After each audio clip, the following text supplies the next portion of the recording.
I'd spent like about 8 or 9 months in Kathmandu, and I'd just been walking and climbing, and I'd taken a writing project with me. So at the time I was between writing and journalism and playing music and cooking, and I was sort of in and out. I'd been in and out of all of those disciplines for maybe 4 or 5 years, probably approaching my 30s, and I wanted to kind of just give one of those things some time.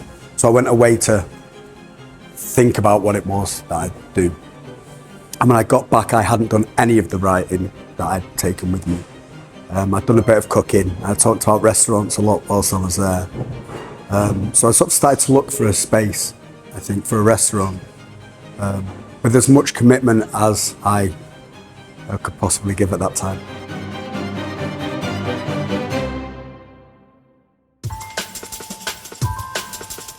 And this space came around through a conversation with Tom from Agapanthus and one of the councillors at the time who were looking for people to move into the town and do something original, I guess. So I came to see the space, and it was an awful derelict space, and it didn't seem very inspiring. But there was, sort of where we're sat here, there was an opening, some plaster had fallen off an exposed brick wall, and there'd been a fire which exposed some of the false ceiling they'd put up and exposed some of the beams above. And as corny as it sounds, and we'd been shown the whole building, 3 floors. I sort of went to bed that night, I wasn't really that inspired by it. And I woke up the next day with this brick wall and this open ceiling in my head. And it kind of, I just woke up with this plan for the whole building, like set in concrete, like really certain. And that was it. I was like, we should, I'm gonna sort of take this space and I'm gonna rip it apart with my own hands. I'm gonna take everything out. I'm gonna put a kitchen in, and I'm gonna cook for a couple of months, a couple of years, however long it takes. That's it. It would be unattractive to open a restaurant in this part of the world, and that kind of spurred me on in this sort of perverse sense of marketing, that I just thought, well, this is going to be a destination place, and we're going to make it so special inside. The more incongruous the outside is, the more that juxtaposes against what we're creating inside, if that makes sense. So with this idea, right, we're going to put this crazy restaurant that does what it wants, that cooks what it wants every night, that feeds off the land in a really natural way. We're going to put it in the most incongruous place possible, and we're going to go up this dark alley, up these dark steps, and when you open the door, there's going to be this huge open warehouse where the chefs are moving around tables and they're talking to everybody about where the things are from, and it's going to be this movement and this light. And that was it. That was the idea. But I certainly never had that connect to nature or to the countryside, really. I grew up on processed food like most kids in the city, and that forged like a curiosity of what else was out there. The team here it's a big team, and we've got for restaurants anyway, we've got a really strong retention. But the team changes though, and it's right now the team is unbelievable. It's like the best team I've ever had. It's the most independent, most autonomous team we've ever had. And over these past 8 years, each member of the team, people I still keep in touch with and people that are still really close friends, they've all added to this ethos. Like, I've posed this question at the beginning and put these limitations on us, on cooking and serving. And people have added to that and questioned that and challenged that. And it's built up this ethos that's now, when people think of us in the outside world, that's what they're getting, right? That's the package.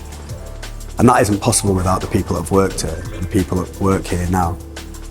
And I used to be really scared or take it really personally when the team left. And now it's quite exciting because I know there's this I almost imagine this is an anchor point in the middle that is where the light gets in, which is dissociated from me as well now. And that people are attracted to that. That's why they want to work here. So when they come, they're expected to be influenced, but also to add to it. So we really work with autonomy here. It's about you come in and there's a space for you to create and grow in those parameters that we've set. And in that, it changes subtly all the time, it constantly evolves. And beginning to be my favourite thing about this place. It doesn't rely on, it's not about, I mean, I posed the first question, but I could leave now and it would still be where the light gets and it would still grow and evolve in whichever way it goes. And my friends as well were like, you can't open like a blind tasting menu in Stockport. It's not going to work. And I don't know why I had this blind faith, probably ignorance. I was just like, I'm just going to do it.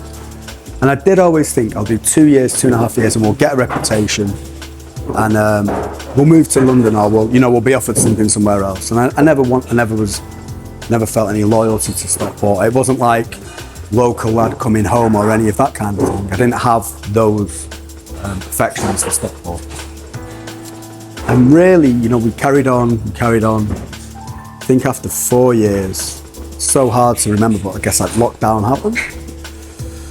And it was during lockdown, I think before lockdown happened, other things were starting to happen in the area. There was other places opening. I really think of SK1 and the Plant Shop as being two places with these small businesses run by really innovative people that were just taking a chance in their hometown. That's kind of, they're two that stick in my mind. And Rare Mags came as well. And I was like, whoa, like things are happening here. And then, so that was good to see. And I started to sort of feel a bit of an affinity to the market. I love that the market, they tried to turn it into the produce hall and they failed, and I was really happy with that because the market for me represents what Stockport was and what it still is. And I'd go in and they'd be like, how are you doing, Sam? And gradually I'd learn everyone's name, and I sort of felt a part of that place, I'd go and get sweets from Diana and we'd get our veg from Mark for stuff tea. So the original concept of this place, there was always something in the back of my head. It all derives from my gran and my auntie, right? Like my gran always said, you get what you're given. And my cousin will laugh at this and say that it's not true. She says that I got away with it because I was spoiled by my grandma, but we'd be given food, and if we struggled with it, we didn't eat it, it'd be on the table the next night. So I've got that old like northern sensibility, right? And then my auntie just hates waste. Like never wastes food in the house. She never wastes food. Same with my grandma. So there's all of that. So growing up in all of these kitchens and cooking in these Michelin star restaurants, you'd see this waste, and it was always a conflict for me. There was always a massive conflict there that I'm in this industry that's just like wasting so much food, and I was brought up not to do that. So for me, a tasting menu meant that I could control the portions. You pre-book, so I know how many people are there, so I'd never be wasting food. I could control what we were buying and what we were selling. Nothing wasted at the end of the week, right? And that then that went further, and I started to look more at fermentation and these ways of preserving things, and then looking at everything as a flavour enhancer or as flavour in it. So the veg peel of a celeriac to be dehydrated and used in a stock, or it just went on and on and on. And we went into whole animal butchery, so we could use everything. And we started to put the bones in our friend's kiln, to put the ash into glazes for pottery, and you start to think more and more conceptually about this idea of no waste and of being ethical and leaving a small footprint. And that made me think about being a business owner and being responsible. As a business owner, I have people I employ, and I bring produce in, bring materials in, and how the level of our footprint in all of that, and trying to make sure that every decision we made was responsible, and was made with common sense.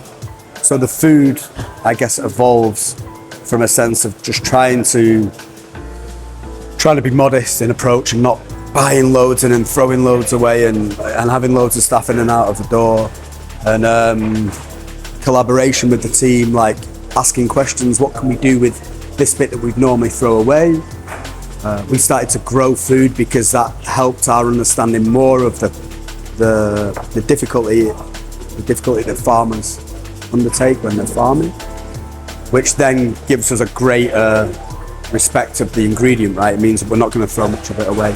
And also to understand the plants and the nature of the plants more, so we can use the plants at different stages of their growth, or we can use different parts of the plant that would otherwise be thrown away. So it's always like developing the fundamental nature, like the fundamental understanding of food, to try and use it as much as possible. We'll never grow the seeds here. I don't think we won't roll the concept out to other places. I think it will always just be what it is now. It will go through different hands, certainly. It will become different machinations of its own self, but holding those first, those original ethics.